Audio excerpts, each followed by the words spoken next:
Good afternoon, good evening. Delighted to welcome you all today to our webinar.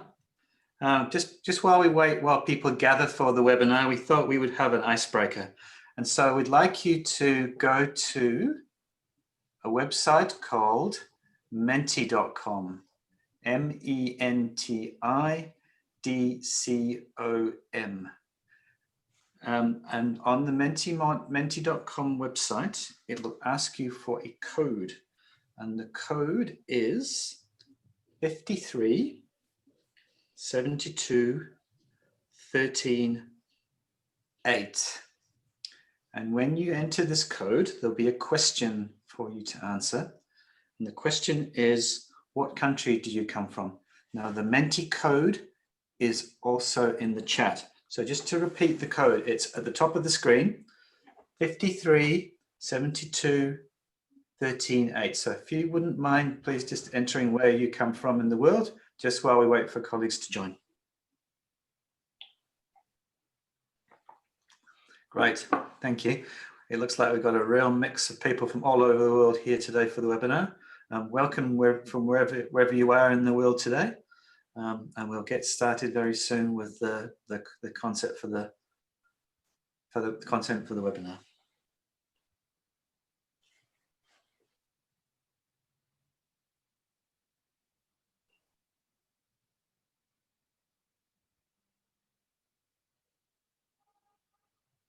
And please feel free, as people are doing, to say hello in the chat box. We'd love to hear from you. So I think we might start. Welcome again. Let's get started for today's session. So I'm David Clark. I work at WHO HQ in Geneva. And one of the topics that I work on is supporting member states to better use the private sector as part of their efforts towards universal health coverage. And I'll be moderating the session today. So before we start, we are going to quickly take you through the Zoom functions. So Anna, could we have the Zoom? Yes, so on this screen, you'll see how the Zoom functions work. I'm sure you're all seasoned Zoom users now, but you'll know from using Zoom that on the bottom of the screen, there is a speech bubble with a chat. So if you want to type or answer any questions or issues, you can type that in here. And there's also a question and answer button. And at the end of the webinar, we are going to have a question and answer session. So you're most welcome to participate by adding any questions and answers into that box. So we have a really great lineup of speakers today, and we're very grateful to you all taking time to come and take part of this experience. We have colleagues from headquarters and from the regions, and we also have colleagues from the public and private sector. And we're looking very much forward to hearing from all the different perspectives today. So without further ado, I will pass over to my boss, who's Joe Cutson, who's the current Acting Director of the Health Governance and Financing Department, who has kindly agreed to stand in for our Deputy Director General, Susanna Jacob. Over to you, Joe. Thanks, Dave. And I'm really pleased to welcome everybody to this webinar on, which is a little hard to say at times, but it's called Steering Not Drifting, Rowing Not Sinking, a WHO strategy for navigating private sector engagement for UHC. As Dave said, I'm Joe Cutson, and I'm coordinator for the health financing unit here in headquarters and here on behalf of the Deputy Director General, Dr. Jacob. So today we're going to be talking about engagement of the private sector to deliver on UHC and really on health objectives more generally. With UHC coming, I guess, later this week, tomorrow or the day after, I think, tomorrow, it's really time to discuss a new approach to governing mixed health systems, ensuring that both the public and private sector can contribute in achieving health for all. Indeed, effective engagement with the private sector has long been a weak point in the governance efforts of many member states. The issue has become even more salient with the growing recognition of the large and important role that non-government healthcare providers play in most countries in all WHO regions. In addition, the spread of COVID-19, together with the need to harmonize national and international health emergency response, has made it clear that efforts to progress towards UHC and to respond to the COVID-19 pandemic are reliant on effective engagement with the private sector. Now, just a little bit, I want to introduce the advisory group and the thinking behind that is really that it started a year ago or more, I suppose, and that is that conscious of the importance of engaging with the private sector to enable progress towards UHC. The late Dr. Pete Salama, who was our former executive director for the UHC Life Course division here in WHO, established the WHO Advisory Group on the governance of the private sector for UHC. This advisory group is composed of 11 experts selected for their knowledge and experience in different elements of private sector engagement. And for the past 2 years, they have worked on a strategy report entitled Engaging the Private Health Service Delivery Sector Through Governance in Mixed Health Systems. So we are really grateful to the advisory group for its work on this important document, which clearly formulates recommendations on private sector engagement to meet UHC goals in a clear, compelling, and actionable way for member states. The strategy report supports a new way of doing business in health system governance, notably to ensure better alignment of the private sector with the UHC objectives of equity, access, quality, and financial protection. The strategy report represents a shift in health systems governance. It builds consensus around the means and strategies of engaging the private sector in healthcare service delivery to achieve a well-governed health system in which public and private actors collectively deliver on the realization of progress towards UHC. Now, just to kind of get the event moving, again, earlier in this year, our Deputy Director, Dr. Susanna Jakob, to whom this advisory group reports, approved the strategy report and its recommendations and ordered or asked the WHO's Department of Health System Governance and Financing to advance its implementation. Accordingly, this is kind of the framing of why we're launching this strategy report today. And an accompanying publication called Private Sector Landscape in Mixed Health Systems to kickstart the process of implementation of the recommendations included in the roadmap. And you'll hear, I think, during the course of this event that while we talk a lot about the private sector, fundamentally we're still talking about public policy and the importance of the governance function in health systems. So we have a great range of speakers lined up today, representing the views of countries, regions, and specific health programs. We're very honored to have Dr. Moeti, Regional Director for WHO's Africa region, who will present her views on this crucial topic. But first, we're going to start with those who have dedicated their times to the development of this strategy report, members of the WHO Advisory Group. So now I'll hand over to Cynthia Eldridge, who supported this development process from the beginning. Cynthia? Thanks, Joe. I'm actually going to throw it over to Dominic Montague to give a bit of a history. Great. Hi. Thank you very much. And Joe, that was terrific. And I was listening. I was thinking that's so eloquent and that so clearly summarizes what we were thinking as we were writing the report. And I realized that you were describing the report. So my apologies. But clearly, you got the essence of what we were trying to do. So it's wonderful to see so many people here today. And I'm pleased that this is a topic which has gained so much momentum and is appreciated as being important and critical to UHC, as it clearly is. I'm a professor of epidemiology at the University of California, San Francisco. And as Joe said, I'm a member of the advisory committee, and I wanted to give just a little bit of background in how the evidence on work on the private sector and understanding its importance within health systems has evolved and brought us to where we are now with this roadmap. So the importance of the private health sector within countries in the global south really only became evident, I think, at least in the scientific literature and therefore in global policymaking in the mid-1990s. There were a few PhD thesis where people went out and counted the number of hospital beds and the number of patients in public versus private facilities. And that I think surprised many people working in WHO and elsewhere, that the ratios were so skewed towards private provision. And that was, I think, unexpected at the time.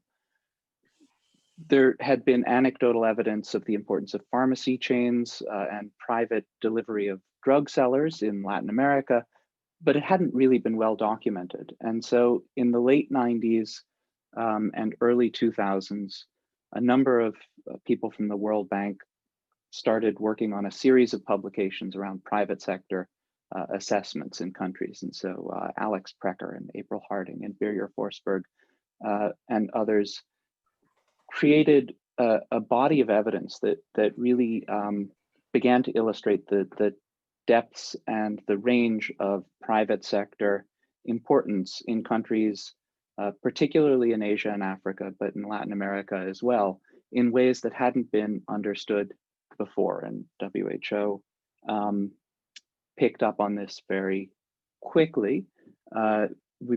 There were a number of publications and analyses that came out of the DHS data, which began to give a global picture of sources of healthcare and the role of the private sector, particularly for pediatric care and maternal health care. And that, again, sort of codified, I think, for many people, the scale of private provision and also the pervasiveness of private provision in many countries, that it wasn't just drug sellers, it wasn't just high-end hospitals, it was really serving all strata of society and a very wide range of services. So there had been a number of vertical program initiatives which had tried to harness this. And at WHO, Mukund Uppalkar had been working in India on engaging private providers in TB care since the late 90s. And he came to Geneva, and with Mario Roviglione and Knut Lonroth and others, they started up the PPM DOTS initiative, which continues until now and has proved to be incredibly important. Private family planning programs were taken up and analyzed and supported in WHO, and private drug sellers initially for malaria as well. And in 2005, Phillida Travis and I launched a working group on the non-state sector, as we were describing it then, in Geneva. And we gathered a bunch of experts and practitioners from around the world and held meetings and published reports and a book. And what we didn't understand at the time, which I think is important because it's the lesson for where we find ourselves today, was how all pervasive private provision is across health systems. And so what we were doing then in 2005 and 2006, sorry, this will be completely distracting if you're seeing I have a puppy, and this seemed like the best option, but we'll see. So what we were doing in 2005 and 2006 is we were documenting what was existing. We were describing health private sector experiences and engagement strategies by understanding what was going on in Bangladesh, in India, in Vietnam, in Tanzania, but we weren't making sense of it holistically. We weren't sort of trying to understand how the importance of private provision in very specific parts of a health system had commonality across the overall structuring and management of the health system. And so I think a decade and a half later, where we find ourselves today is a very different position because of that. First of all, the evidence is dramatically stronger. The fact that we have so many people joining today is proof of that. No one has to be convinced of the importance of the private sector. And no one has to be convinced of the importance of the private sector in advancing access to care universally. This is going to be a component of health system strategies to UHC. And more than that, though, what I think we've come to is an understanding of how these different experiences and programs fit together in a sort of model or a structure of the health system. And so the presentations today that we'll hear talk about the private sector in the context of country health systems and WHO policy guidance and national financing strategies and the successes and challenges of specific vertical programs. And what unifies them all, I think, in a way that we didn't understand in 2005, was that they all really rely on issues of governance for engagement, direction, purchasing, and battles around quality assurance. And so the stories of engagement for TB and maternal health and malaria are terrifically inspiring. And they're inspiring because they really are examples of how governments can and do engage and guide and motivate private providers in pursuit of overall global health system goals, national health system goals and objectives. So that ability to better understand the experiences of successful programs and take those lessons, see them not just as inspiring experiences, which they certainly are, but take the lessons from that in how strategies to organize, collect data, feedback, and engage with the private sector can be learned, documented, and shared is an enormous advance. It's very exciting for me, having worked in this field for 20 years. It's inspiring to see where we are and the potential to make use of this better understanding in ways that are strategic and important and can further UHC. So that's my bit of history. And Cynthia, I'm going to pass back to you to give the update on the advisory group and where we've gotten to today and how we came to be here specifically. Thanks, Dominic. So I'm Cynthia Eldridge. I'm based in Toronto, Canada, and I run Impact for Health. And our team really put its heart and soul into convening the advisory committee and assisting their work over the last 2 years, actually it is. And so I just wanted to take a few minutes to talk about the process that the advisory group went through to develop the strategy. And reflecting back over the time, I realized that the advisory committee really went through the 4 normal stages of a productive team, the development of a productive team. They had the forming, storming, the norming, and even the performing at the end. And in that forming stage at the beginning, I think we came to appreciate that the advisory group all came from very different disciplines, academics, clinicians, economists from different geographies and different approaches and ways of working with the private sector. But they were all unified in their belief that WHO had a really critical role to play in this space to help shift the paradigm. And they were all unified in their belief that this was really the right time within WHO, with the UHC agenda and with the leadership of Pete Salama, Agnes Suka, David Clark, amongst others. So as we dove into the work, we really entered that storming phase where I admit I wasn't sure if we were ever going to come to any real consensus. But as I look back, even through that time of divergence, there was an agreement just on how important it was that every country had a very different context. The private sector played a different role. Their approach to working with the private sector was different in terms of data, financing, quality assurance. And so there wasn't going to be one tool or one size fits all solution or recommendation that was going to work.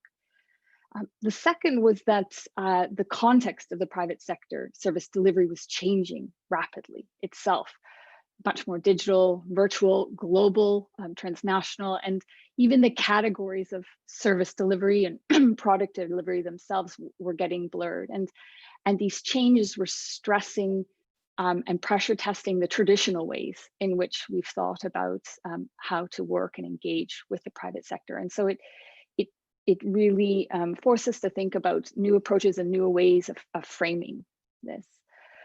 But as the advisory committee pushed itself to identify really what the clear recommendations were, we entered into that sort of a norming phase of the team. And that's where we really started to pull together, and we looked carefully at what the TB team had done with their roadmap, and we learned closely from the EMRO region as a trailblazer in this work within WHO. And we worked even with WHO's internal teams, the workforce, MNCH, to see all of the work that they were doing with the private sector, to understand, what recommendations might push the agenda. But what we realized through these activities was just how profoundly, as Dominic alluded to, this sort of holistic, whole system, vertical approach, how much that was needed. Even if you use the vertical health area as a starting point. I'd say that the advisory group entered into the performing stage when we really forced ourselves to articulate that mission and theory of change. And that's when we really came, the penny dropped, or we realized that governance was that glue that would bring these different approaches together and would allow for integration into the whole to support UHC. And the mission, as you would have seen and read in the strategy, it's really where it's at. It talks to this new way of doing business and governing by building consensus for engaging the private sector.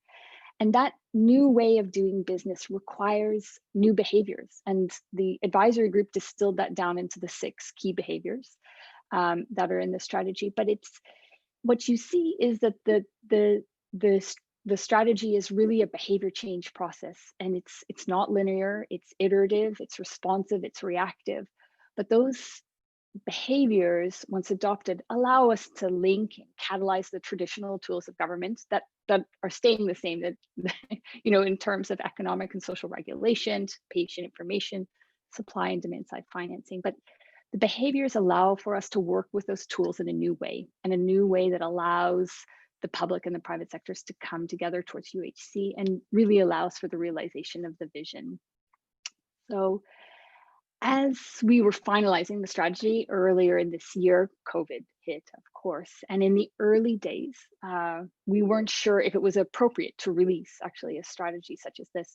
WHO's authority was being questioned. In some contexts, the private sector was behaving very badly, turning away clients, exploiting the situation. But I'm going to pass it over to Barbara to explain more, but suffice it to say that after working to support countries in their response to COVID-19, we realized that governance and these governance behaviors were more important than ever, and that the release of the strategy was needed more than ever. So I'll pass it over to you, Barbara. Thank you, Cynthia. My name is Barbara O'Hanlon, and like Dominic, I have been working in the field of private sector engagement and policy probably longer than he has. I'm delighted to be here and have the opportunity to participate in this important event celebrating the nexus of UHC and the role and contribution of the private sector to achieving UHC. It's been a long time coming to get to this discussion. I'm currently a member of the Private Sector Advisory Group, and more recently, I've been working with David Clark's team on private sector engagement and the impact of how the private sector can help member states tackle COVID-19. Last year, 6 months before COVID-19 struck, the Global Health Security Index issued a scorecard ranking the US and Britain as number 1 and number 2, respectively, in preparedness to tackle a serious outbreak. Well, we all know what's happened subsequent to COVID-19. And it's a chilling tale to see how countries like the US and Britain, with all their resources, technologies, expertise, could perform so poorly in trying to address COVID-19. Why? It comes down to 2 factors, both that are very closely linked to each other. The first is strong science-led leadership. And the second one, the topic we're talking about today, good governance. In the case of the US, directionless leadership undermined the good governance practices and systems that were in place. In the case of many low and middle income countries, COVID-19 has really laid bare and put a spotlight on the weaknesses in governing mixed healthcare systems. Despite the strong government leadership and commitment that many of the low and middle income governments have demonstrated, they're struggling to respond to COVID-19 because of the fissures and weaknesses in governance capacity and in their governance systems. In our work in trying to understand what the private sector is doing to help governments tackle COVID-19, we did a rapid assessment, and I'll share a few examples of some of these governance challenges using the 6 governance behaviors that Cynthia talked about.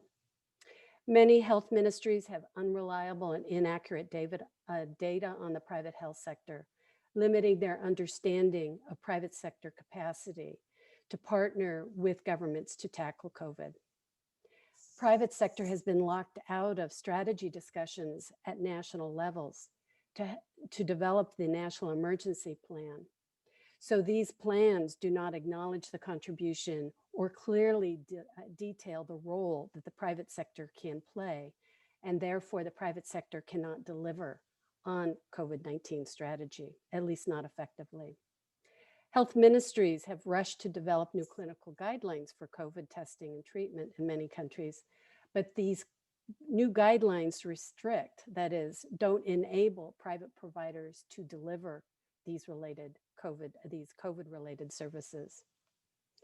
And in countries where private providers can deliver COVID-19 services, private providers do not receive the support that they need, like clinical training, access to the guidelines, and key inputs like PPEs that would enable these private providers to deliver quality COVID services.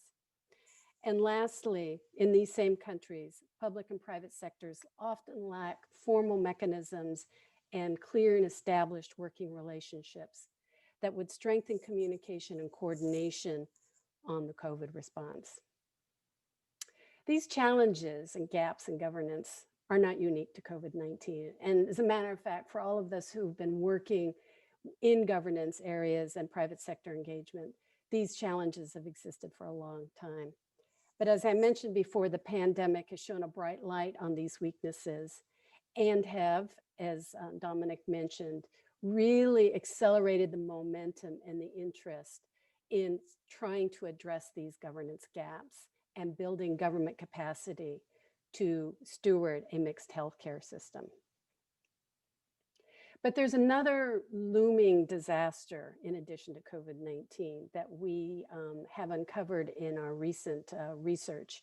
And we're currently in the process of finalizing a report on financial sustainability. During the time, financial sustainability of private sector healthcare businesses during the time of COVID.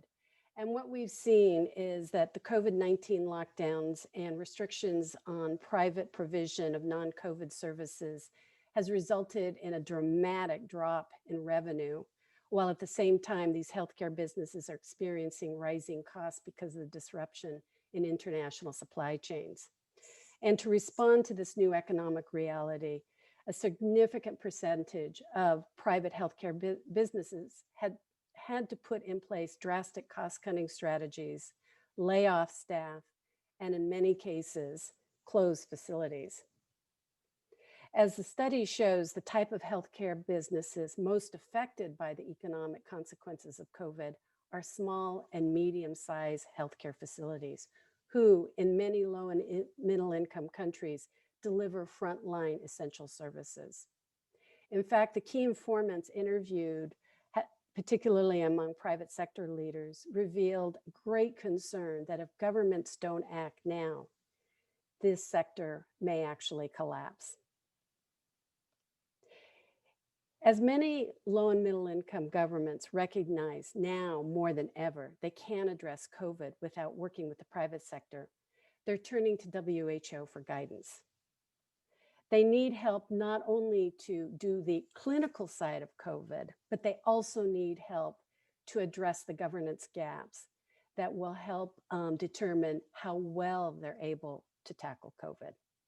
And towards that end, WHO, in partnership with other development partners like the World Bank and IFC, to name a few, are developing in real time studies and tools that can help address governance gaps on key topics such as how to strengthen dialogue and public-private coordination, how to contract private providers quickly and transparently, how to collect data to strengthen governance of health systems, and guidance and criteria on economic policies to ensure the survival of private healthcare businesses. So let's remember the lessons from the US and the UK on their poor performance to the COVID response. It takes strong leadership as well as good governance to tackle COVID-19. As Winston Churchill famously said, never let a good crisis go to waste. So let's seize this opportunity to strengthen government capacity and to improve public-private relations so that governments can tackle COVID now, accelerate progress towards achieving UHC in the near future, and prepare for the next crisis on the horizon. Thank you. Over to David. Thanks to Barbara and Dominic and Cynthia. That was a great introduction. Now what we'd like to do before we hear about the practical application of what we've been discussing at a regional and country level, we'd like to just show you a very short video, which is a trailer for a longer video which summarizes the work of the advisory group and the development of the strategy. So over to colleagues for the video.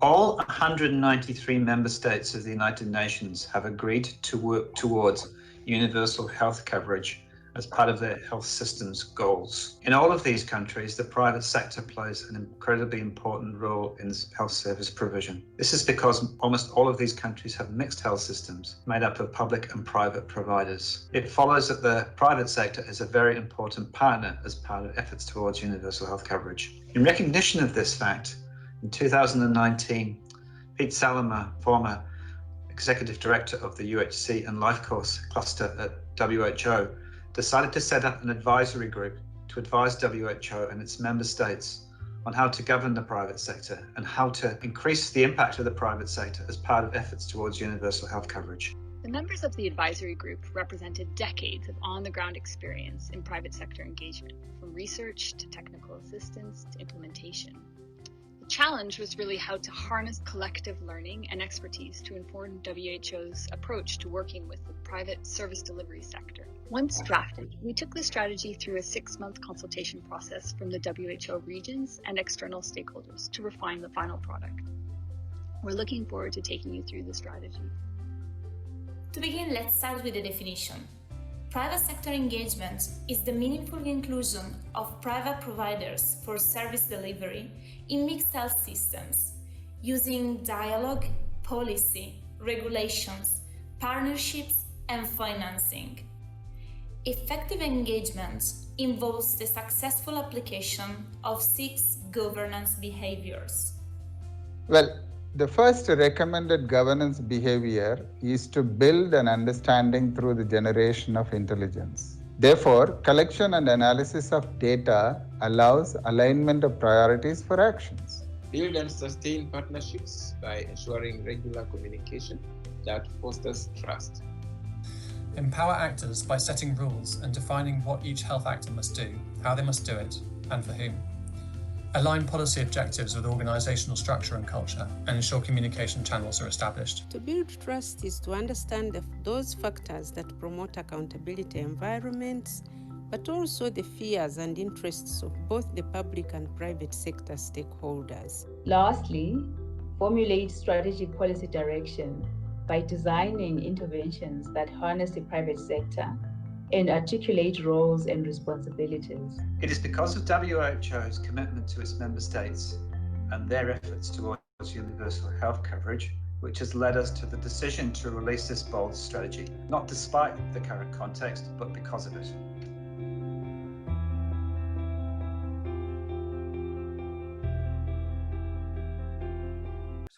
Thank you.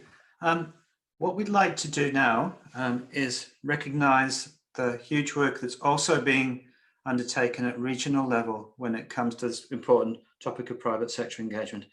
We're very lucky to have two regional colleagues here today. I just like to emphasize that unfortunately Dr. Moiti couldn't attend today because of other commitments, but luckily another colleague from the African region who actually is very closely connected to this work, Juliet Nabiongo, was able to join and is able to tell us about the important work that Afro is doing in this important area. So I'd just like to pass over to Juliet now to tell us more about what's happening in the African region. Thanks, Juliet. So thank you so much, David, and everybody on the call. And I'm pleased to speak on this subject on behalf of Dr. Moiti, who is not able to be here. And we really welcome this dialogue. We welcome the momentum, because indeed the private sector has played an instrumental role in health systems in the WHO African region. And we've had experiences in engagements with the private sector in several areas, training, infrastructure, but largely in service delivery. And we know that within the Afro region, on average, 30% of services are delivered through the private sector. But we also note that the private sector is largely heterogeneous, and it exhibits some characteristics that have indeed influenced how governments work with the private sector. For example, the business model that is employed, whether profit or not for profit, the nature and range of services, much work done in the area of service delivery and training, but we haven't done much engaging the traditional sector, traditional practitioners in many of the countries, and where they are established, whether they are urban-based or rural. Perhaps in the rural, it's been easier to some extent because perhaps there's no public facility, and it's easy to get into a partnership to do what the public facility should have done if there's a good private provider. But also the health financing landscape, whether predominantly public, the coverage of health insurance, but also how significant the out-of-pocket payment is. And of course, we have positive lessons, but also challenges. But also closely related to this, it's the characteristics exhibited. I've also had the tools that have been employed have also been closely related to that. In majority of countries, we have policies and strategic plans to guide these engagements. And in 25 countries of the 47 member states of Afro, we have these frameworks in place, of course, implemented to varying levels, but largely on the weaker side, because implementation and enforcement and follow-up has been weak. Attempts at a memorandum of understanding, which have been useful in some aspects. For example, we've seen staff, doctors seconded to private facilities within an MOU arrangement, training opportunities that have been a two-way, the private training public providers, but also the private benefiting from training opportunities organized by the public sector.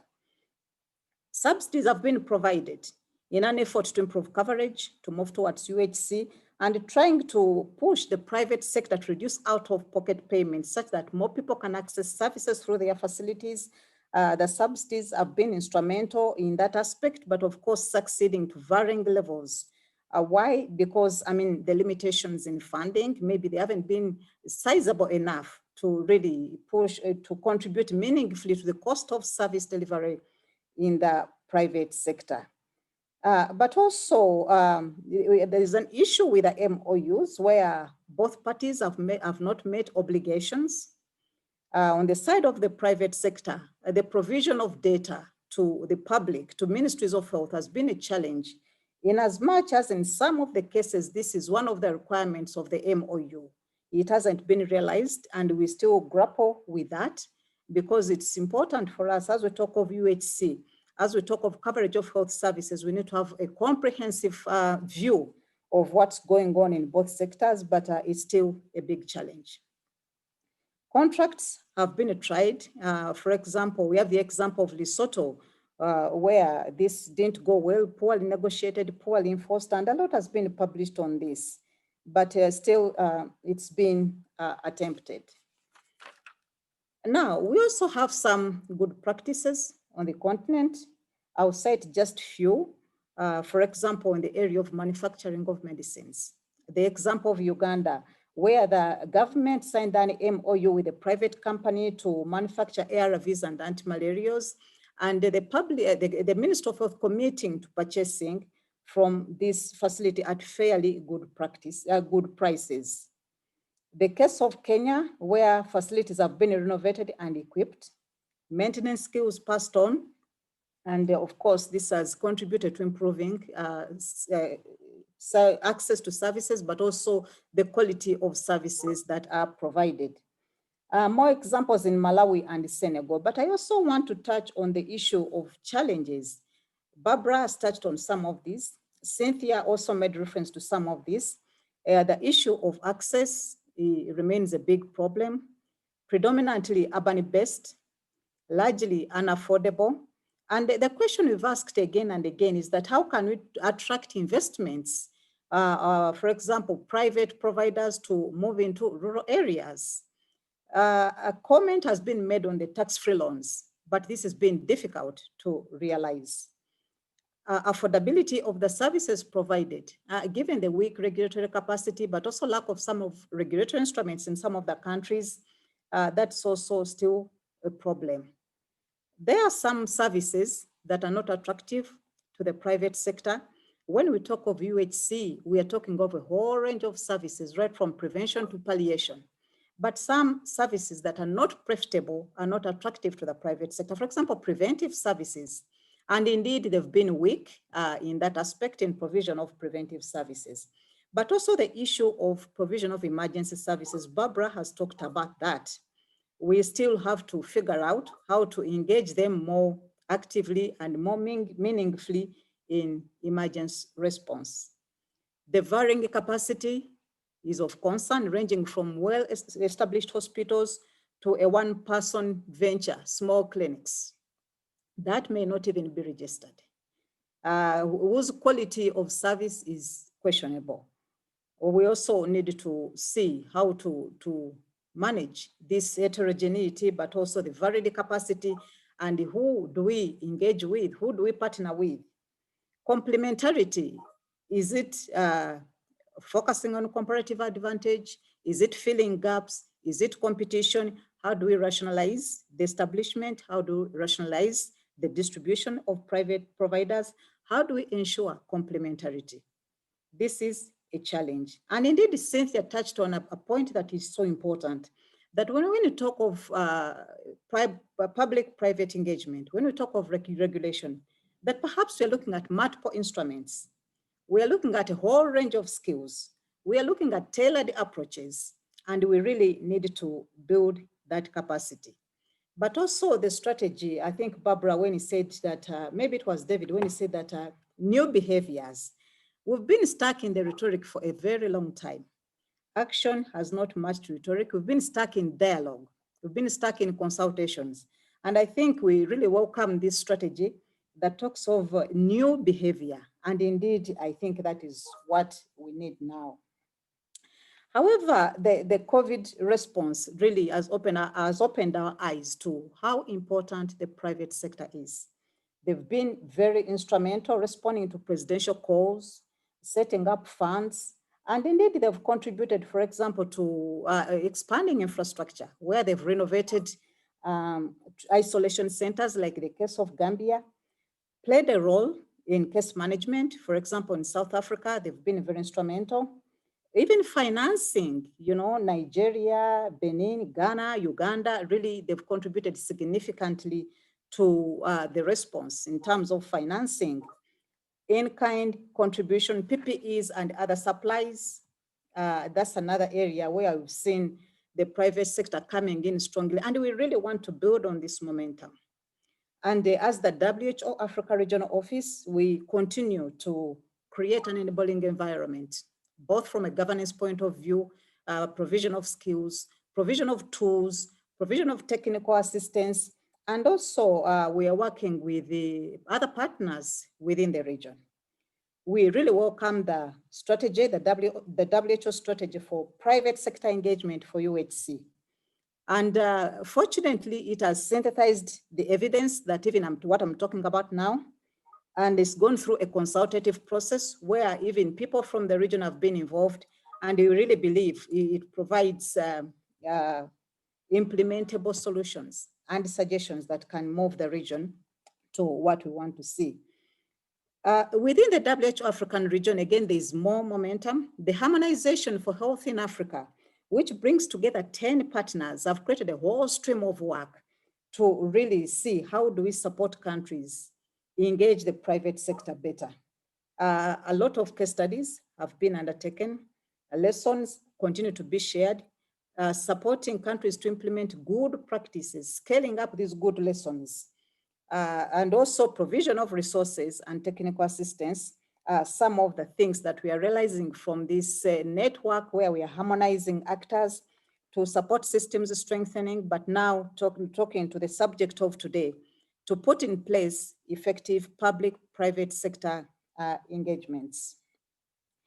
But also at a continental level, where again, there's momentum from the leadership of the African AU members of state. The African leadership meeting that was held in 2019, and this is a meeting of the heads of state for the African Union member states, resolved to enhance government stewardship of the private sector engagement. And as WHO, we are playing a very instrumental role in this. We are working with a team, we're supporting them, bring evidence to the table, but also sharing lessons and also drawing the attention of the continent to the strategy that David talked about earlier in his introductory remarks. So evidence is being synthesized, lessons are being put together, strategic documents are being reviewed, and this will culminate into a continental approach to engaging the private sector. And specifically, the African Union is going to put in place a private sector engagement strategy for the continent. And this is going to be spearheaded by heads of state. And I think leveraging, the political arm that is coming in is very good for us, because the regular reports to heads of state and evidence shared with heads of state can really drive action at a country level.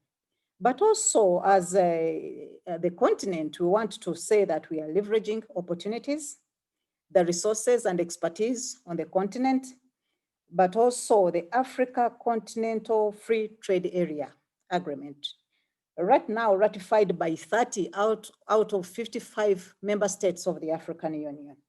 This is an opportunity to have bigger markets, to encourage private sector investment, private sector growth, the movement of goods and services, movement of expertise, because we believe that there are some things that we'll do better if we take a continental approach or a sub-regional approach, especially implementation through the regional economic communities, bringing together big economic groups, and also putting expertise in these regional economic communities on some of the aspects of the African Union commitments will be very instrumental for us in leveraging what the private sector has to offer in many of the areas. But also we note that the improvement in a more business-friendly environment. There's a regular ranking of African countries on this, and we see more and more countries are doing better on the ranking on how business-friendly a nation is to attract foreign investments. More continental efforts are in place. For example, the Afro Championship, which is a Pan-African business organization working together with the AU and Africa CDC to mobilize resources through the COVID response fund. So I think this is where we are as the WHO African region and as the African continent. And over to you, David. Thank you so much. Thanks, Juliet. That was an incredibly impressive presentation to sum up all that, such a rich array of information and context to help us better understand the challenges in the African continent with private sector engagement. You talked about, at the end, about the role of the African leaders. Do you think political engagement and convening is a critical aspect of your work? Sorry, do you say vertical? No, do you think that political engagement and leadership is a critical aspect of your work? It is important because actually when you take it to country level, we've seen two levels of partnership that actually produce results better than where you go at the health sector alone. Countries have public-private frameworks at a macro level. And in many of the countries, the health sector has tapped into that. Why is it better for us? Because there's better enforcement at a higher level than at the health sector. Yeah. There's more resources even to implement the commitments at a macro level than at the health sector. So indeed for us, the African Union coming in, and that's why we are engaging very actively in this effort to make sure that we get it right, because we believe that that political leverage will really help the health sector to really move the things that we've had for a long time and we haven't been implementing them. I mean, the development of policy is not new, the strategies is not new, legislations are not new, but enforcement has been a challenge. Yeah. That's an excellent point. Thank you very much. I think that's a lesson for all of us, not for all the regions. Now we're lucky that we also have available today our colleague Hassan Salah from the Emro region. The Emro region has also been a region that's been very busy with regional work to work on how they can best engage the private sector. And I now want to pass over to Hassan to tell us a bit about the experience in his region. Over to you, Hassan. Thank you, Dave. Thanks a lot. Hello, everybody, and thank you for giving me this opportunity. I'm the primary care regional advisor in the WHO Eastern Mediterranean region. The private health sector actually play a very active role in the service provision in our region for the WHO Eastern Mediterranean region. As we all know that universal health coverage is about access to the needed health service in a good quality and with financial protection. In the 2019 service coverage index for EMRO, it is estimated around 58, which is less than the global average of 66 and behind many other WHO regions. In addition to very high direct out of pocket in most of the countries in our region. Definitely, the current pandemic, the 2020 service coverage index will be less. Our region has around 79,000 public primary health care facilities. This is to cover 0.6 billion population. With the optimal quality standards, no way that public primary health care facilities only can provide the universal health coverage in the coming 10 years from today. Since the pandemic started, and we are talking about the drop in the essential services and the importance of ensuring its continuity. Public sector alone in most of the countries in our region never ever maintained the essential health services.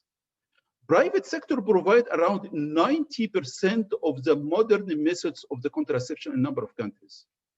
Around 71% of the childbirth delivery take place in the private sector in many countries. 78% of the treatment for the diarrhea and the acute respiratory infection for the children under 5 years old, they are take place in the private sector. Actually, the private sector, it is provide between 33 up to it reached to around 86% of the outpatient services are take place in the private sector with an average of 70%. At the early stage of the pandemic, number of the governments actually they announced that the COVID-19 is the responsibility of the public sector facilities only. This didn't continue. Within a couple of months later, these countries, and to increase the capacity for the service delivery, allowed the private health sector to test, to trace, and to treat the COVID-19 patient. This actually gave us two important messages. First, the major role of the private health sector in maintaining the essential health service during the current pandemic.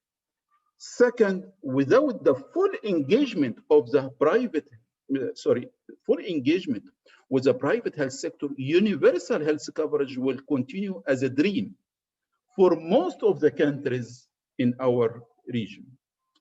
So the question is, why up till now In many countries, they don't consider the private health sector role in their policies. From our experience in the region, there are three main reasons for this. First, the inconsistent political support because of the financial commitment. In many countries, actually, of the region, the public spending on health is low despite the sufficient physical space. This is because the health is not high enough priority in many countries. This is the first thing. Second, lack of the Ministry of Health technical capacity in formulating policies needed for effective engagement with private health sector. Third, WHO, still, WHO technical papers, framework, and the endorsed resolution is still focusing mainly on the traditional public providers and ignoring the private health sector major role. Our strategy today is the first one from the headquarters, and definitely we need to build on it. Thank you, Dave. Over to you.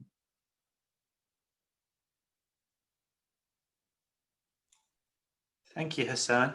I think it's true to say that in terms of having a regional resolution and a regional approach to private sector engagement, the EMRO region has probably been the region that has formalized its work on private sector engagement the most. Do you have any lessons or advice you'd like to give to other regions about how they might approach this important topic? Okay, thank you very much, Dave. Actually, my advice to other regions will be on how to implement the strategy based on EMRO experience. To implement the strategy, you need to work on 4 main directions at the same time. First, implementing the strategy without a strong political support, it will not survive. You may need to draft resolutions for its endorsement for the coming year, for the 2021. For the WHO here, for EMRO, as you already mentioned, that we already have endorsed the resolution and the framework on the effective engagement with private health sector. More important than this, we put all our work for the private health sector under the umbrella of regional work plan for the gap accelerator one for the primary health care, in which actually we are working with our partners, and this is including USAID, UNICEF, UNFPA, UNAIDS, UNHCR, and our colleagues from WONCA.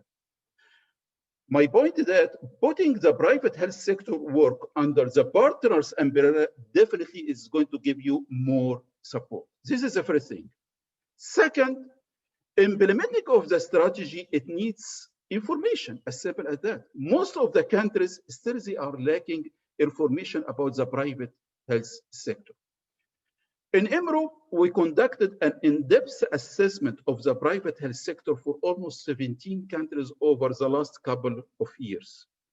And we completed 11 thematic analysis on the role of the private health sector in communicable disease, in the immunization, emergency care system, mental health, dental health, nutrition, non-communicable diseases. And recently, we evaluate the potential role of the private health sector in COVID-19 almost for 9 countries. Third, ministries of health are in need to build their technical capacity. Otherwise, how you are going to implement the strategy? I strongly believe that the private health sector policy dialogue is a very good entry point. For EMRO here, currently, we are using the results from the private health sector from assessment for around 3 hours policy dialogue for almost 4 countries in the region. The fourth direction that you need to work on it, that the WHO is still, as I mentioned, they are focusing mainly about the traditional public provider, and they need to major shift on this. Technical departments in most of the regional office, they don't know about the role of the private health sector and the magnitude of the work of the private health sector. For EMRO here, we approached all the technical departments in the Eastern Mediterranean region. And in joint effort, we conducted assessment of the role of the private health sector in 11 thematic areas, as I mentioned earlier. This provided very good information about the private health sector for this department and allow them to include the private health sector in their work plan for the coming period. Finally, the strategy is, by the way, it is very timely, which actually the countries are in need to increase their capacity for the service delivery through the private health sector engagement against the current pandemic. My advice to our colleagues from the regional office that they need to work on developing of a step-by-step implementation manual. Definitely is going to be very helpful for our member state. Thanks again, David. Over to you. Thanks, Hassan. It's so great to hear from you and your long experience in working in this topic and in your region. And we hope to have more time to answer questions, any questions that the audience might have of you later. But now we want to pivot and to look at some of our colleagues who are working in programmatic areas on private sector engagement. And we're very lucky to have today Asidu and Ernest, who work in the maternal and newborn child area, who are doing some work specifically on the private sector and how we can do something about improving the quality of care. Over to Asidu and Ernest for their presentation. Thank you very much, David. And so maybe just to, what I'm going to say is going to follow up on what the previous speakers have highlighted, but maybe just to say, first of all, around maternal newborn child and adolescent health in low and middle income countries, we've been really looking at this issue, and particularly from a quality of care perspective. And I'm just going to highlight why. We know that service coverage has increased in a number of years in the last couple of years, but often the increase in coverage of the service has not led to the what we would have hoped, the impact. So we've seen that, for example, we've had more institutional deliveries, but it has not resulted in a decrease of maternal mortality. And often this is linked really to the issue of quality of care and the fact that the quality of care that was provided was not of sufficient quality. And so we know that the private sector is providing, and in different countries, as already mentioned, a large share of the services. We know, for example, in Ghana, that 11% of mothers accessed antenatal care in the private sector, and for Nigeria, that was 22%. So these are preventive services, and we need to look at ways to see how we can make sure that the quality of the services that are provided there are sufficiently high. Also looking at, for example, the delivery of care. So, for example, for deliveries of babies in Ghana, we've seen that we have around 11% of deliveries that occurred in private facilities. And in Côte d'Ivoire, that was around 8%. And in Nigeria, we see that 36% of deliveries occurred in private facilities. So it's quite high. But we also know that maternal mortality is still quite high. And so why is this happening? And how can we improve the situation? That's, I think, really the question that we're going to try to tackle through this framework that we are now highlighting. So I think some of the questions that are coming up is, we know that the private sector is involved, but first of all, how do we make sure that it is measured, that they also report, so that we know that when we look at coverage of services, that we also include the services that are delivered by the private sector, that it's also of quality and of sufficient standard, and there are different strategies that we could use for that, and also to make sure that they are affordable for the client, particularly also because, as I think Juliet also highlighted, we need to also be able to support private sector to provide these services there where the public sector is not available. And how can we incentivize that? And how can we make sure that services are patient-centered and are closer to the patient in order for the patient to have easier access to services, and but services that are affordable and of quality. And so I think also looking at financing mechanisms is going to be crucial in order to engage in this whole discussion. So what are we doing as a department? So we have a project around quality of care, and we do that cross-cuttingly with other departments as well. It's not just managed by us. One thing that we also need to really look at is this issue about the perception of the quality of care in the private sector. We hear very often, or we hear very often that the client decides to go to a private facility because they think that the quality of the service that they will be provided with is of higher quality in that private facility. And assessments have shown that that's not always the case. Yes, maybe the clinic is open at a time that's more convenient for the client. It could be that the way that the care is provided is more respectful towards the client, but it might be that the actual quality of the intervention is not higher. And so we need to look at these things as well and really see how we address that. So more systematic analysis is definitely needed to look at this and to really look at, to understand better what the impact of private sector care is and to engage more effectively the private sector in maternal newborn child's outcomes.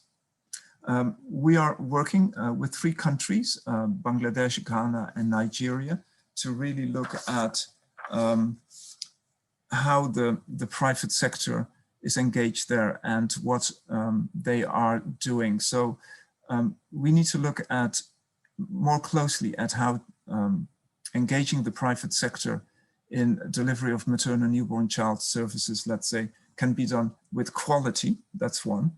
Secondly, also how we can set up models for effective engagement of the private sector in collaborating with national governments to deliver and demonstrate accountability for quality of care for maternal and newborn health.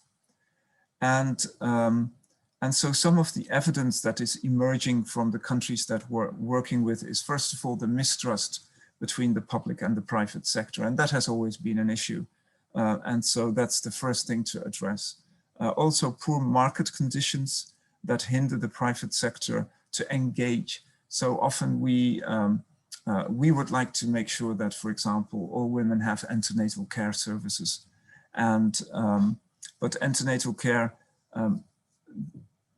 clients might come to the private sector for care, let's say, so when they need clinical care, but they might not come to the private sector for preventive care.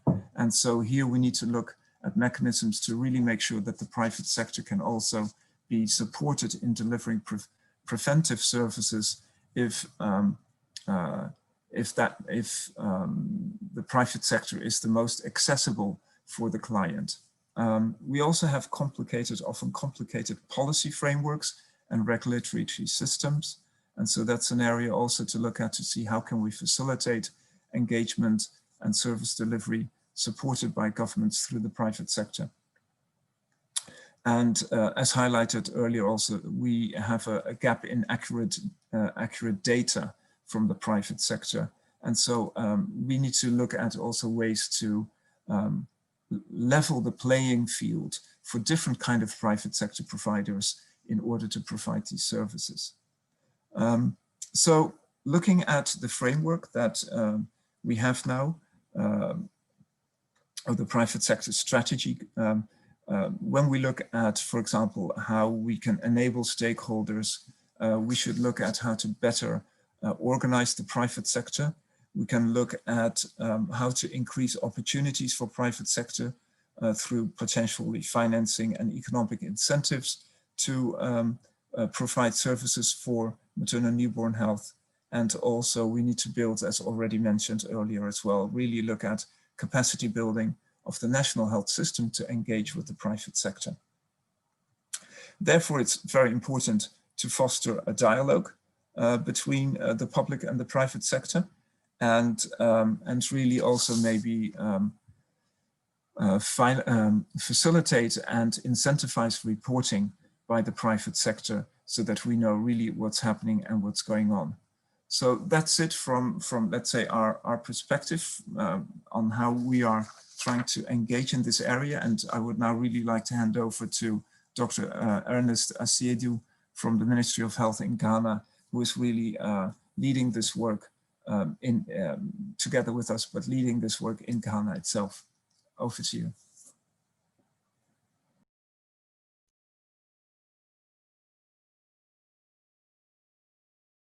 Yeah, thank you very much. If it's okay for me to share a screen, that'll be fine. Are we all able to see my screen, please? Yes. Okay, so just a little overview of the health sector and the agencies within the Ministry of Health in Ghana. Extreme left, you can see that Ghana has a very pluralistic health system, which has both the orthodox, the traditional and alternative, the public and the private. And of course, the various other services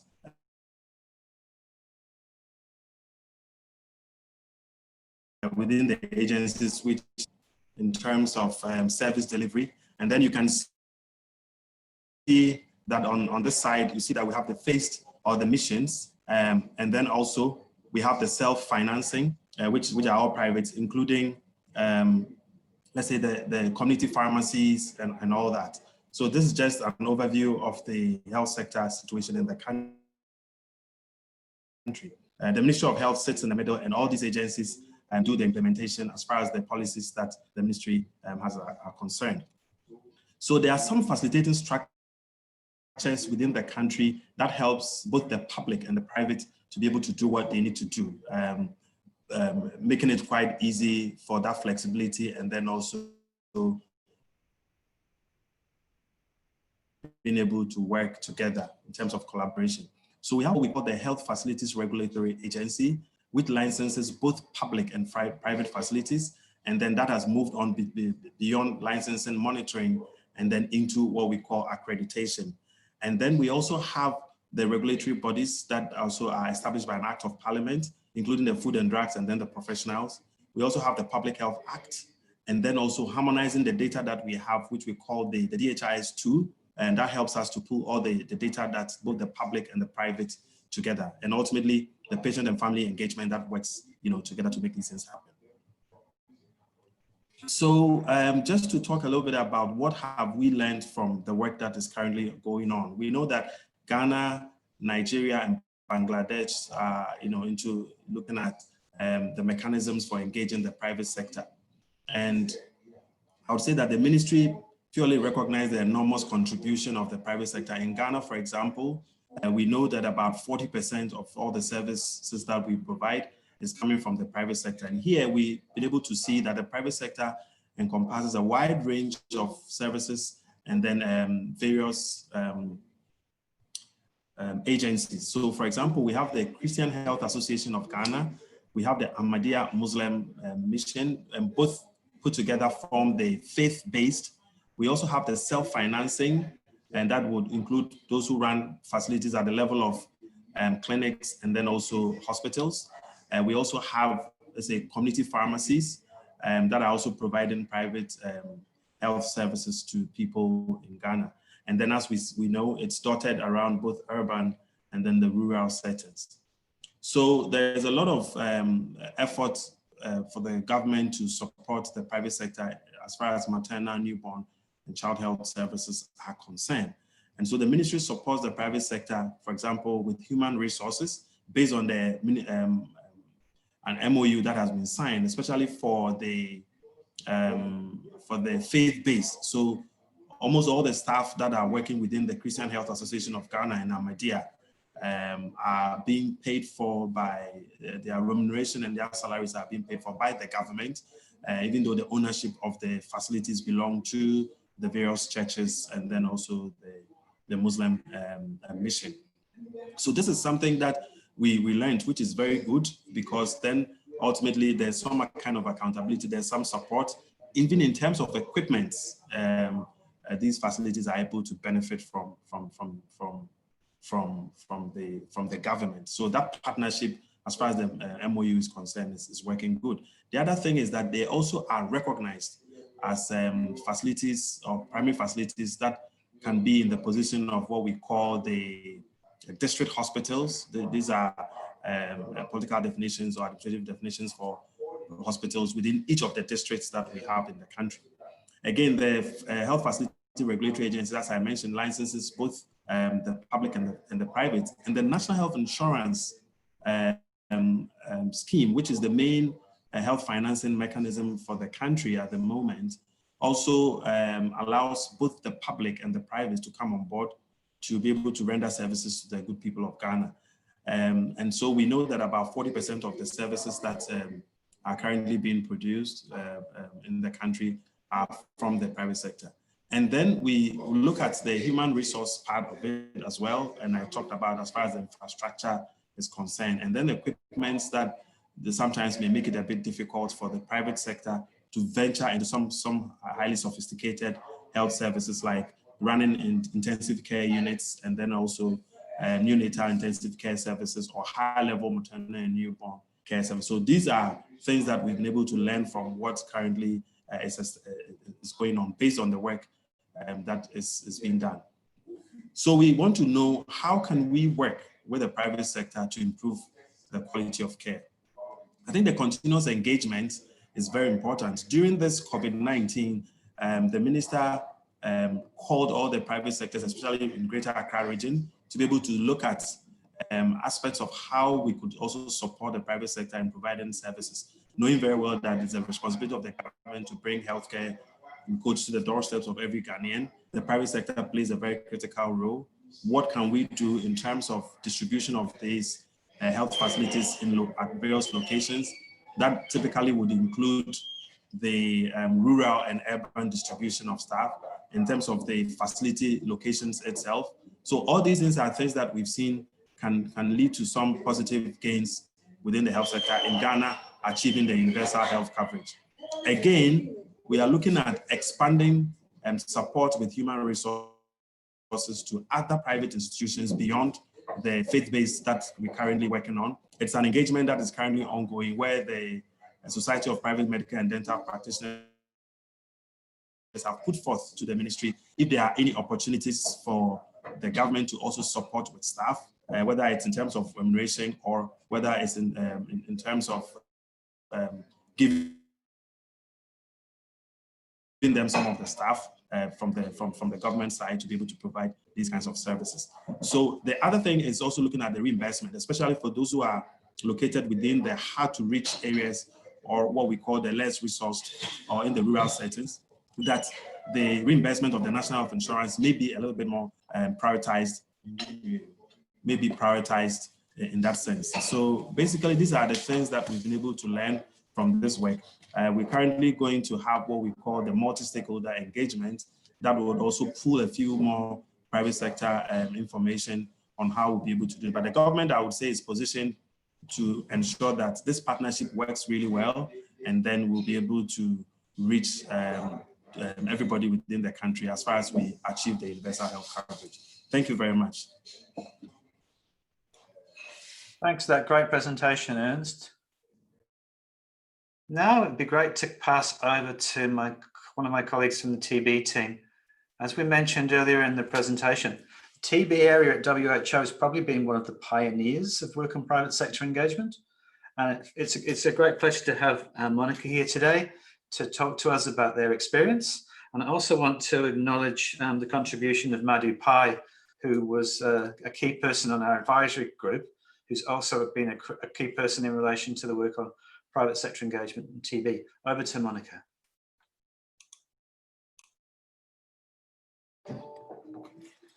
Thanks so much, Dave.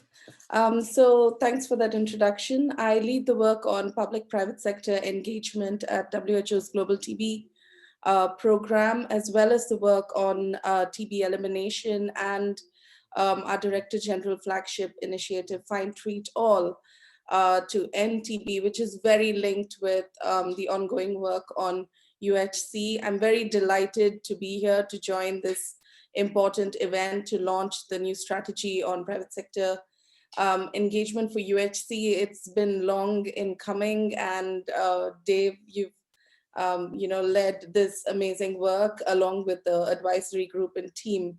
So it's really great to see this come forward. So as many of you have referenced, including Dominic, at the Global TB program, we have a long history with private sector engagement spanning over 2 decades. As Dominic said, it began with Mukund Oplekar back in the 90s.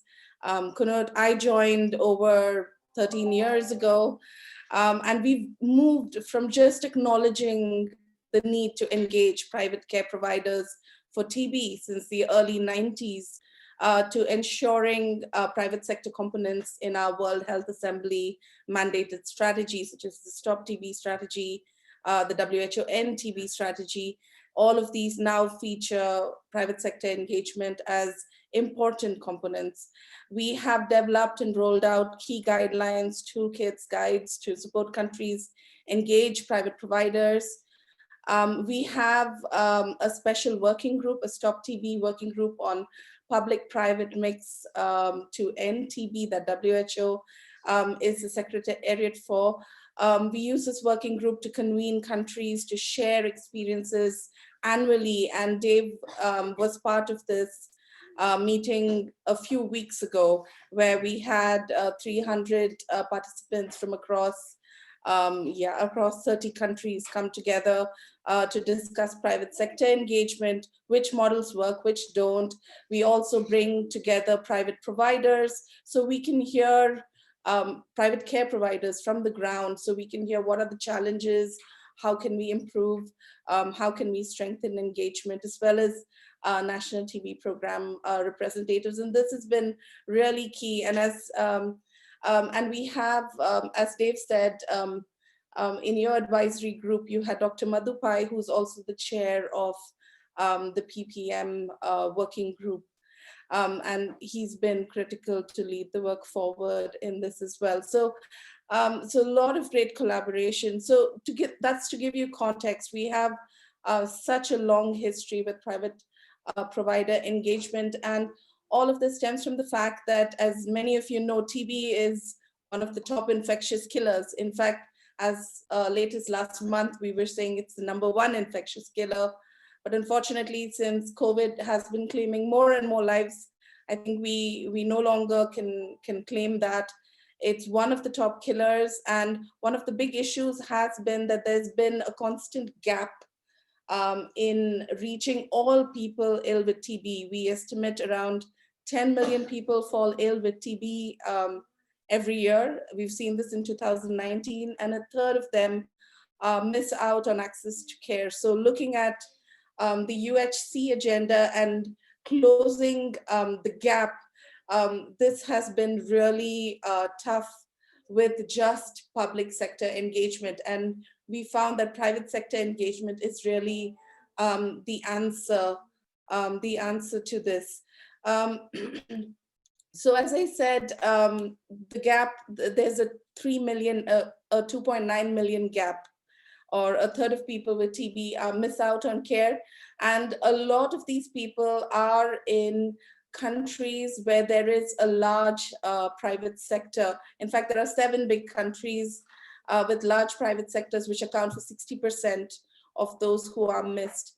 In these countries, private sector engagement has been the main strategy that has been critical to drive up TB notifications. Another major driver has been so basically over the past couple of years, we've seen an increase in notifications.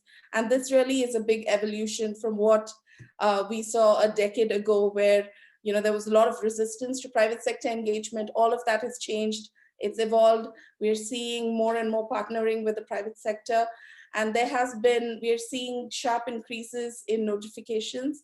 And this has been largely driven by high-level commitments made by heads of state in 2018 at the UN high-level meeting on TB, and through initiatives such as the WHO Director General Flagship Initiative, Find, Treat All, End TB, with Global Fund and Stop TB, as well as the Global Fund-driven Stop TB, Global Fund-driven Strategic initiatives on reaching the missing millions, and with continued support from the US Agency for International Development. USAID has been supporting PPM for decades and has been critical in all of the efforts to scale up private sector engagement globally, as well as in countries. Another major driver has been a roadmap and a landscape analysis that we did in 2018 that we launched with partners like Stop TB Global Fund, USAID, McGill. And this was launched at one of our working group meetings. And it's very well aligned with the strategy that you're releasing today. And this was really instrumental in pushing countries to scale up private sector engagement. Since the launch in 2018, we've seen over 20 countries, excuse me, over 20 countries take up the roadmap, which has 10 priority actions. Basically take it up, include it into national TB strategic plans, include it into concept notes or donor proposals to the Global Fund, to USAID, to other donors. And all of this has served as an impetus to push forward private sector engagement. In addition, in terms of building awareness, over the past year, we have a new knowledge sharing platform, the TB PPM Learning Network, again, led by Madhu's group, which is part of the PPM working group in collaboration with WHO partners and countries, that has served especially over the past year to keep the spotlight on private sector engagement. We've had several webinars, and in recent months, again, the spotlight has been on private sector engagement, COVID, and TB. So in essence, there's been a tremendous amount of work done. We've seen notifications go up. In our latest global TB report, we show that notifications have gone up significantly in countries with large private sectors, mainly driven through public-private mix approaches. However, all of this is at risk due to COVID-19, looking at monitoring that we've done over the past 6 months. So we're working now to basically build back stronger, to basically make sure that private sector engagement is prioritized again. Excuse me. So I turn back to you, Dave. But this is just a very quick snapshot of all the work that's been done and what we've achieved. Thanks, Monica. That's great. We really do want to acknowledge the great pioneering work that you and your colleagues have done in this area, because it really did influence the work that we did when we started our work on the governance strategy. Now, we've heard a lot from WHO staff and people who work for the government, but I think because we are talking about the private sector, it's also really important that we hear from the private sector. And we're very lucky to have today with us Carmen Villiers from Merck for Mothers. Over to you, Carmen. Thanks, David, and hello, everyone. I hope you can hear me okay. I want to really say thank you for the invitation and congratulations on the launch of this new strategy today. This is really a significant step forward as we all continue to work together to realize the goals of SDG 3. As David said, I'm Carmen Villar, and I'm a vice president at MSD. MSD is also known in the US and Canada as Merck, so we often get confused with the German Merck, but just wanted to share that. And the aim of my part of the company is really to focus on our responsible behavior as a business, our philanthropy, and to strengthen health systems in markets where we support local governments and build long-term and can build long-term business environments together. We also test innovative approaches to improve health equity for patients. In 2019, we both independently and as a part of the private sector constituency of UHC 2030, formally applauded the adoption of the UHC coverage declaration in New York. We know that this is an essential piece of making a progress towards patients having access to quality and effective essential health care.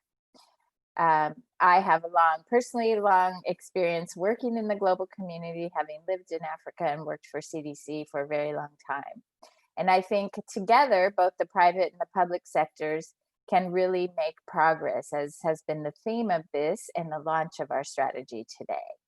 The question really is, how do we get there? How do we realize the goals of SDG 3?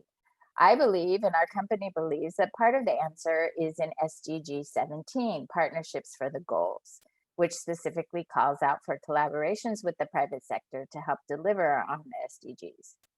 We cannot achieve SDG 3 or any part of it without 17. There is a huge challenge ahead of us, as we all know, and we have seen this enhanced even more by the COVID-19 pandemic. We've seen more chronic issues within the health systems that make our vision of achieving UHC across the global community a challenge, including where I am speaking from currently today in the US. But these issues are probably more acute in low and middle income countries. And I know we're all aware of these statistics, but I thought you might remind us of a few of them. We know that, based on WHO's call to action for health workers, there is a shortfall of an estimated 18 million healthcare workers across low and middle income countries. We know in 3.1 that we have a $33 billion shortfall of reproductive, maternal, newborn, child, and adolescent health funding. We have seen recent research published by The Lancet Hematology, where we had 107 of the 180 countries had insufficient blood supplies to meet their needs. And we also know, as is very relevant to my company and our support of the Merck or MSD for Mothers initiative, that there are 232 million women in developing countries who want to prevent or plan their pregnancies, but don't have access to or are not using modern contraceptives. So while these are enormous challenges, the truth is that the private sector is already playing a role in addressing them or helping to address them. In line with findings from the private sector landscape and mixed health systems report launched by WHO this week, we know, for example, that 40 to 70% of RMNCAH services are provided by local private partners or providers. And that can range anywhere from large modern clinics to single provider operators in small communities. But as we've come to realize, the issue is not just about access, but about quality. And I think this has been an important eye-opener for us as well at MSD and MSD for Mothers in particular. But we've seen through the Lancet Global Health Commission on high quality health systems that they estimated that 8.6 million deaths in low and middle income countries are due to inadequate access to quality care, where 3.6 million of these deaths are people who do not have access to the system at all, and 5 million are people who sought care but received poor quality care. And these are things that we can prevent. These deaths are preventable. And according to the World Bank, the COVID pandemic is expected to plunge most countries into recession. Advanced economies are expected to shrink. And it is against this backdrop that we must bridge the health investment gaps that exist while also facing these new challenges. And how do we realize the promise of SDG 17 to achieve our SDG 3 goal? The experience of clients and patients in many countries tells us that we require functional, quality, focused health systems to improve these outcomes. Clients across the globe currently move between public and private facilities to get services. It is not uncommon for a patient to do a diagnostic test in a private facility and seek care in a public facility, or vice versa. I mean, this happens in the US as well, where sometimes you receive a prescription at a public facility and purchase it at a private pharmacy. And I think our strategy now before us is that we can create this deeper alliance across the sectors, but at scale. We must bring together as many actors as possible. I think in the past, we've focused on sometimes the private sector being the private nonprofit sector, we've focused on the private sector being the private for-profit sector. I think we heard from TB, and I know that Johnson & Johnson has done a lot of work in the TB arena. But I think we really need to bring the best to bear of the broadest range of partners that we can, really to make sustainable change. And at MSD, one way we've been partnering with others, including WHO, is to bring these ideas together through our MSD for Mothers initiative, as I mentioned previously. And to share some examples, I just want to call out some of the work we've been doing in India, where we found that 50% of services are provided by the private sector, and quality is not consistent across these settings due to little regulation, monitoring, and government oversight, because the government obviously is focused on their facilities and their quality in the government system. So we worked in India to start Manyata with a local association of their clinicians, an initiative that builds private providers' capacity to meet evidence-based WHO-aligned quality standards and recognize providers who meet the standards with a quality certification. This has actually proven to be quite a successful effort. And we find that building a quality accreditation system fosters consensus on standards, facilitates growth of the national system. And when enough private providers come together and offer quality care, governments can include more private providers as an option for strategic purchasing of health services. And we've seen this in India with active interest from the government in what we're doing around our quality accreditation system. So by the end of 2021, at least 2,000 private maternity providers will achieve Manyata quality certification, and many more will be building the skills they need to achieve and sustain certification. Sustainability there being a very important point. To fully capitalize on this, governments must integrate their local private sector into their quality of care networks, and data needs to flow between public and private sectors. These are things that we know and things that we've been trying to address for a long time, and sometimes successfully, sometimes with quite a few challenges. But I know, and it's great to see WHO Quality of Care Network working with the governments like Ghana and Nigeria and Bangladesh on these important projects in this important issue.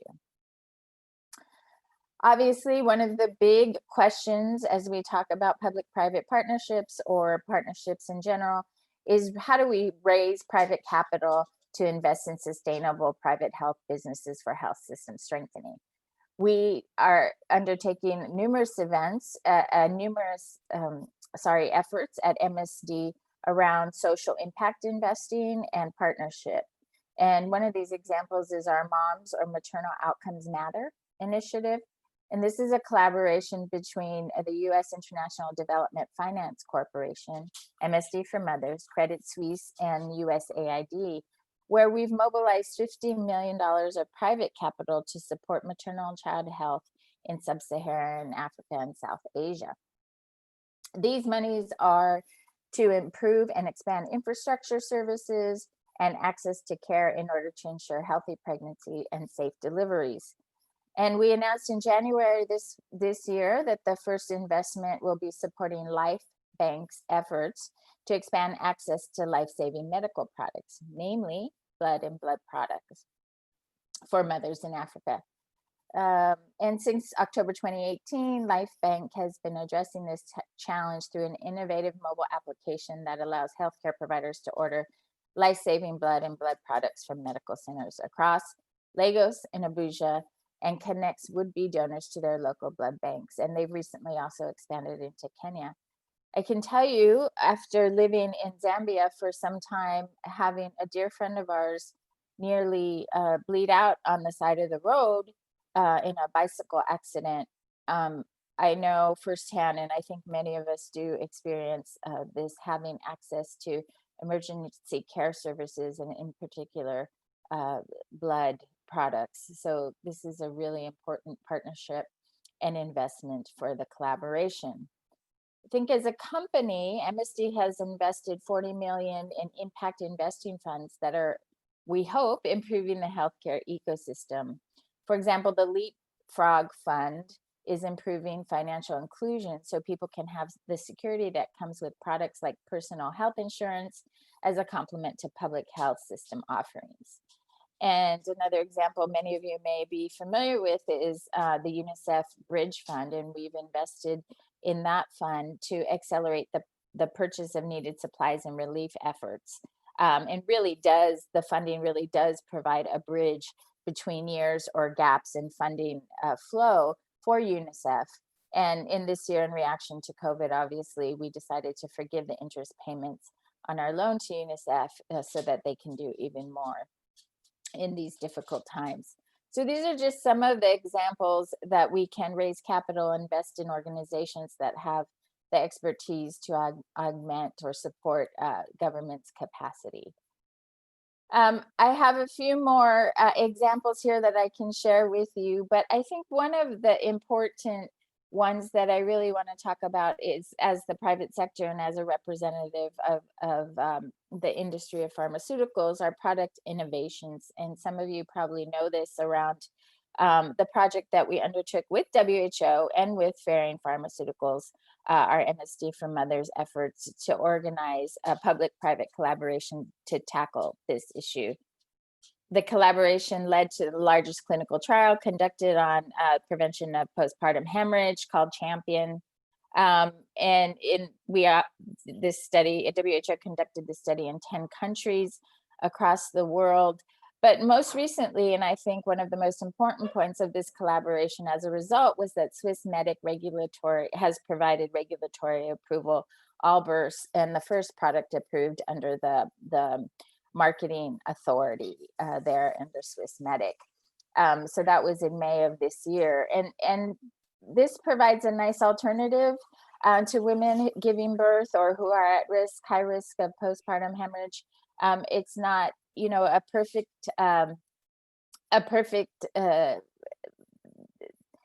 it's not perfect, but it is heat stable. And I think that addresses some of the major challenges that we often see in countries in trying to keep the cold chain for oxytocin. So I just want to wrap us up by saying that when we collaborate, the possibilities are truly endless. We must be bold and act at scale, systematically and sustainably. The pandemic, this COVID pandemic, has really forced us to realize that we can be more agile, we can develop and adopt new technologies and ways of working to make more efficiency gains. And I would just say, let's rise to the challenge, and let's further embrace 17 to achieve 3. Thank you. Thanks very much, Carmen. Thanks for those excellent examples. We have got about 15 minutes before the end of the session, so we would like to take some questions and answers. Obviously, we're not going to be able to take all of them, and I can see lots of really great questions in the chat box, but we would like to take some. And I think we would like to take, there's a couple I just wanted to highlight. The first one was a question about how we can operationalize this. There was a question about thinking about how the guidance that we have produced has actually been used and how it could be integrated, institutionalized in countries. So I'd like, would any of the panelists like to respond to that? One of the advisory group or one of my colleagues from the regions, would you like to respond to that question? How can we use this guidance and institutionalize it and make it work in practice? David, I think Dominic here. I think the better documentation and dissemination of the successes that have happened in vertical program engagement, like the Stop TB program and PPM DOTS, and at the regional and country level, and the EMRO example of data collection and using that evidence to guide change and policy advice, that we're no longer talking about trying to convince people of the importance of the private sector. It's now the evidence around successful engagement, and as we've heard today, there really is a lot of success. So the roadmap helps. It's being convinced by seeing the successes elsewhere that I think is going to be the driver for change. David, I'd like to jump in also. So what we're starting to see is a lot of evidence on these successful models, but what we don't have is documentation and evidence on the processes and the conditions under which these models were implemented. And I think having something much more operational that says, these are the actors we got together, these are the rules that we had to change, these are the type of levers that we used, and how we implemented it over the course of time would also be very helpful, in addition to documenting these public-private partnerships. We need to know how to do that. We also need to document how to emulate these governance behaviors and create case studies around those as well. Over. Thanks. May I add, David? Of course, please do. I think the timing is right. We are more unified as actors, as partners, both at whether regional or global level. And admittedly, in the past, we've been doing many things. We've been producing tools, we've been supporting countries. I think now what we have to do is to make sure that we are working in the same direction, that we have a strategy we've agreed on, we know what works, we've shared these experiences, and all of us are scaling up things that we know that do work. So what does this mean is that as actors supporting countries, we need to come together to agree to a common approach, common tools, common concepts, because I saw on the chart, a colleague was even asking what's private sector, and that's a very fundamental question, because actually the boundary is gray in many countries. So you think you're supporting the private sector, yet actually the private is embedded within the public. So common concepts, common processes, common tools, common approach, and also a monitoring framework will be very important to make sure that we are gaining ground. Dave, here. Maybe just to add, I think we have actually a perfect example of how to work with the private sector when we look at many countries that, subsidize the Christian health associations of, I mean, when I was in Malawi, Ernest spoke about Ghana and the Ahmadiyya, etc. That is actually at large scale, because I think often when we look at private sector collaboration, it tends to be pilots and small scale, and how do you bring it to scale?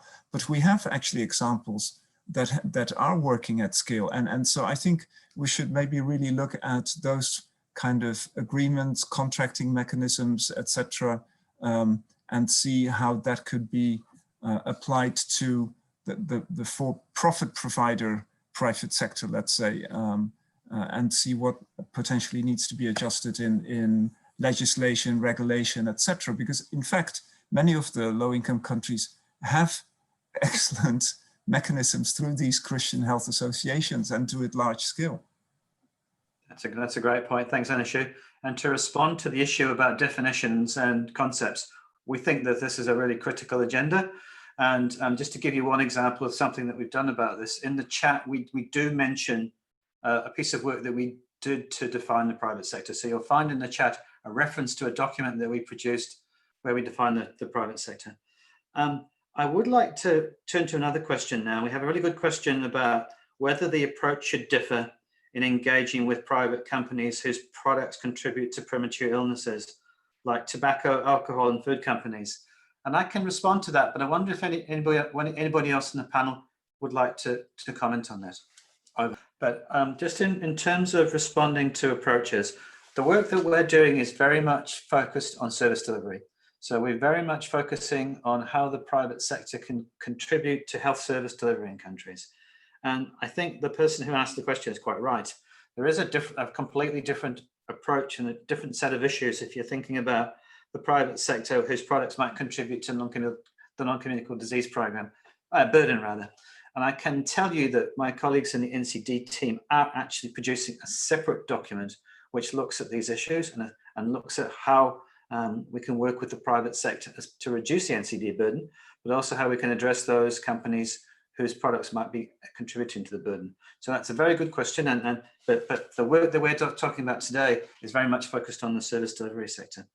I think we can't stop the meeting without having at least one COVID question, given the times that we live in.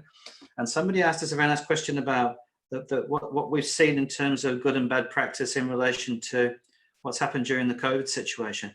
And I wonder in particular, Barbara, could you talk a little bit about our experience of looking at the good and bad of the private sector in relation to the COVID pandemic? Sure.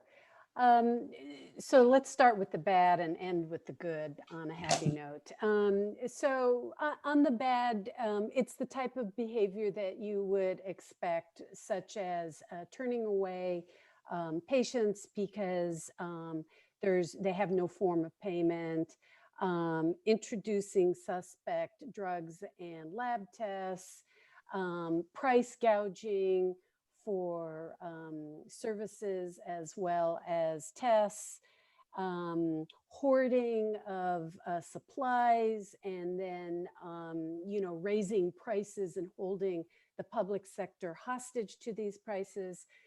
You name it, we've seen it, and it's unfortunate, but and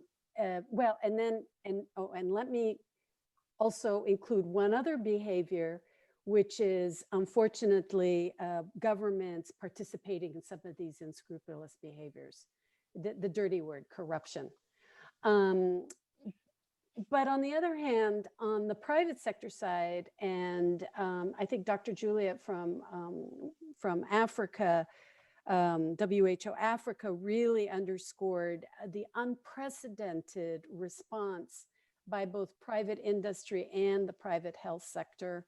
The private industry has contributed enormous financial resources to this, almost writing blank checks to governments and say, here, you need this, you spend it as you see fit. We also see private industry repurposing themselves to find local solutions for local problems. We see private providers actively approaching their governments to say, we want to help, please let us be part of this, and on their own dime, repurposing their facilities and their surfaces to respond. So there's been a lot of goodwill on the private sector part, but there's also been a lot of bad behavior. And it once again underscores the need for good governance to crowd out the bad behavior and good governance to crowd out the bad behavior and good governance to harness and leverage the good behavior. It's a lovely place to finish, I think. So thanks, Barbara. So just taking that back to what Cynthia said at the top of the presentation, governance is the glue that's going to make this work for us. What we're interested in, of course, is at the end of the day to achieve universal health coverage. And I think we've definitely convinced, based on the work of the advisory group, that governance is going to be a key area where we're going to need to work as WHO going forward. I'm sorry, I don't have any time for more questions or comments right now. What we'll try and do is we'll capture all the questions that are in the chat and the questions and answer section, and we'll post the response. We are going to post a copy of this video, and where we'll post it is in the chat. But I just wanted to thank particularly the advisory group for all its hard work for us in relation to bringing us to this important point. I'd also like to thank very much the speakers. I'd like to thank my WHO colleagues. I'd like to thank Ernest for giving us the country perspective, and I'd like to thank Carmen for bringing the private sector perspective to this presentation. And from today, what we're doing is working towards implementation of the strategy. I just wanted to highlight for you 4 priorities for action that WHO is going to be taking forward in relation to implementation. And I think everybody in the call, and we're also talking to other partners about this, has a role to play in these 4 calls to action. The first thing that we're going to prioritize is to convene to build political will. We have heard from Juliet how important the political aspect of working on this topic is, and we see it as critical to our work as WHO to do more in this space. Second, we're going to do more to embed the governance behaviors and strengthen the capacity of our member states to exercise them. We've heard a lot about the importance of good governance in this space and how governance can be the glue to make universal health coverage work. The third thing that we're going to do is to work more on norms and ensure accountability. There was a lot of comments in the chat about this topic, about issues of conflicts of interest and about problems. And we think there's a lot of work to be done here to better set norms and assure accountability between public and private. And the last thing that we really want to do, and I guess this also comes through in some of the questions we got in the chat, is we want to make this practical. So we really do want to support learnings and produce technical guidance, which is actually useful and relevant to countries and will allow countries to take this agenda forward. And with those 4 points, I think we're coming to the close of the session today. I'd like to thank all the participants. And once again, I'd like to thank all the panelists for their really great presentations. I think we had an excellent summary today in 2 hours of all of the major issues that are associated with private sector engagement. And since I have the last word, I'd also like to wish you all a Merry Christmas and a happy holiday. And I hope you all stay safe. And thanks again for your attendance and your attention to this webinar. Thanks very much. Thank you. Thank you, Dave. Thank you very much. Thank you so much. Thank you. Bye. Bye-bye. Thanks, Dave. Colleagues.